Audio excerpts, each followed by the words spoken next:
Madam, ನಿಮ್ಮ ಪ್ರತಿಭಟನೆಯ ಉದ್ದೇಶ ಏನು? ಕರ್ನಾಟಕ ರಾಜ್ಯ ಸಂಯುಕ್ತ ಅಕ್ಷರ ದಾಸೋಹ ಕಾರ್ಮಿಕರ ಸಂಘ ಇದು AIUTUCಗೆ ಸಂಯೋಜಿತಗೊಂಡಿರೋದು. ಮುಖ್ಯ ಉದ್ದೇಶ, ಈಗಾಗಲೇ ಅಡುಗೆಯವರನ್ನು ಒಂದು ಕನಿಷ್ಠ ವೇತನ ಕಾಯ್ದೆಯ ಶೆಡ್ಯೂಲಲ್ಲಿ ಇದ್ದಾರೆ. ಆದರೆ ಅಡುಗೆಯವರನ್ನು, ಅದು ಬಿಸಿಯೂಟ ಕಾರ್ಮಿಕರನ್ನು ಈ ರೀತಿ ಒಂದು ಶೆಡ್ಯೂಲಲ್ಲಿ ಪರಿಗಣಿಸಿಲ್ಲ. ಅವರನ್ನು ಪರಿಗಣಿಸಬೇಕು, ಕಾರ್ಮಿಕರು ಅಂತ ಪರಿಗಣಿಸಬೇಕು. ಆಮೇಲೆ ESI PF ಸೌಲಭ್ಯ ಕೊಡಬೇಕು. ಅದರ ಪ್ರಕಾರ ಅವರಿಗೊಂದು ಕನಿಷ್ಠ ವೇತನ ಕೊಡಬೇಕಾಗಿರೋದು ಇವತ್ತಿನ ತುರ್ತು ಅವಶ್ಯಕತೆ. ಹಾಗೆ ಲಾಸ್ಟ್ ಬಜೆಟಲ್ಲಿ ನೀವೇ ಗಮನಿಸಿದ್ದೀರಾ, ಏನು ನಾವು ಅಧಿಕಾರಕ್ಕೆ ಬಂದರೆ 6,000 ನೀಡ್ತೀವಿ ಅಂಥೇಳಿ. ಆದರೆ ಇದುವರೆಗೂ ಕೂಡ ಅದು ಜಾರಿಯಾಗಿಲ್ಲ. ಈ ಬಾರಿ ಆದರೂ ಕನಿಷ್ಠ ಅಷ್ಟಾದರೂ ಕೊಡಬೇಕು ಅಂಥೇಳಿ ನಾವು ಒತ್ತಾಯಿಸ್ತಾ ಇದ್ದೀವಿ. ಅದಲ್ಲದೆ ಇವರಿಗೆ ವೇತನ ಚೀಟಿ ಇಲ್ಲ, ಹಾಗೆ ಸಮವಸ್ತ್ರ, ಈ ರೀತಿ ಗುರುತಿನ ಚೀಟಿ ಇದೆಲ್ಲ ಇಲ್ಲವೇ ಇಲ್ಲ. ಅದರಿಂದ ಅದೆಲ್ಲ ನೀಡಬೇಕು ಅಂತ ಒತ್ತಾಯಿಸ್ತಾ ಇದ್ದೀವಿ. ಹಾಗೆ ಪಿಂಚಣಿ ಮಾಸಿಕವಾಗಿ ಅವರಿಗೆ 10,000 ನೀಡಬೇಕು. ಇವರಿಗೆ ಈಗ ಬರ್ತಾ ಇರೋದು 3,600, 3,700. ಇಷ್ಟು ಕಡಿಮೆ ಗೌರವಧನದಲ್ಲಿ ಏನು ಹೇಗೆ ಬದುಕಲಿಕ್ಕೆ ಸಾಧ್ಯ? ಇದು ಗೌರವಧನ ಅಂಥೇಳಿ ಏನು ಅವ್ರು ನೀಡ್ತಾ ಇದ್ದಾರೆ?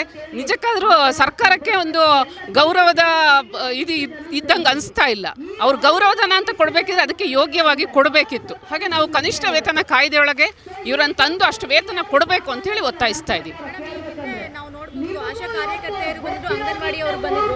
ಅವ್ರಿಗೆ ಬಜೆಟ್ನಲ್ಲಿ ಒಂದಷ್ಟು ಗೌರವಧನವನ್ನು ಹೆಚ್ಚಿಸ್ತೀವಿ ಅಂತ ಹೇಳಿದ್ರು. ನಿಮಗೆ ಭರವಸೆ ಇದೆಯಾ ಹೆಚ್ಚಿಸಬಹುದು ಅಂತ? ನೋಡಿ, ಈಗಾಗಲೇ ಹೋರಾಟಗಳು ಈ ಫ್ರೀಡಮ್ ಪಾರ್ಕಲ್ಲಿ ಹೆಚ್ಚುತ್ತಾ ಹೋಗ್ತಾ ಇದೆ. ಜೊತೆಗೆ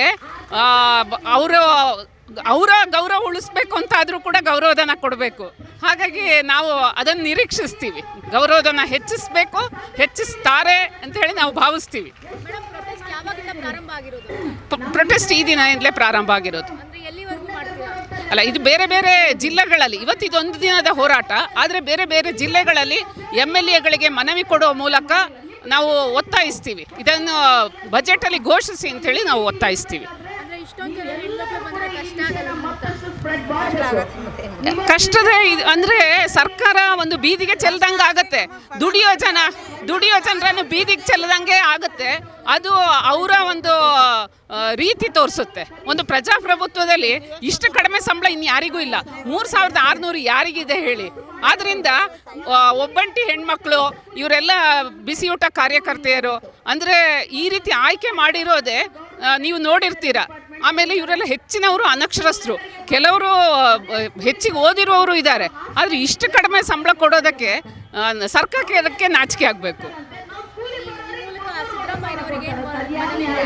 ಅದೇ ನಾವು ಏನು ಹೇಳ್ತೀವಿ, ಈಗ ರಾಜ್ಯ ಸರ್ಕಾರದ ಕನಿಷ್ಠ ವೇತನ ಕಾಯ್ದೆಯಲ್ಲಿ ಈಗಾಗಲೇ ಬೇರೆ ಬೇರೆ ಇಲಾಖೆಯಡಿ ಅಡುಗೆ ಕೆಲಸ ಮಾಡೋರನ್ನು ಪರಿಗಣಿಸಿದ್ದಾರೆ. ಆ ರೀತಿ ಬಿಸಿಯೂಟದವರನ್ನು ಕೂಡ ಪರಿಗಣಿಸಿ ಕನಿಷ್ಠ ವೇತನ ನೀಡಿ ಅಂಥೇಳಿ ತಕ್ಷಣವೇ ಮತ್ತೆ 6,000 ಏನು ನೀವು ಹೇಳಿದ್ದೀರಾ ಅದನ್ನು ಜಾರಿಗೆ ತಂದು ಅಂತೇಳಿ ನಾವು ಆಗ್ರಹಿಸ್ತಾ ಇದ್ದೀವಿ.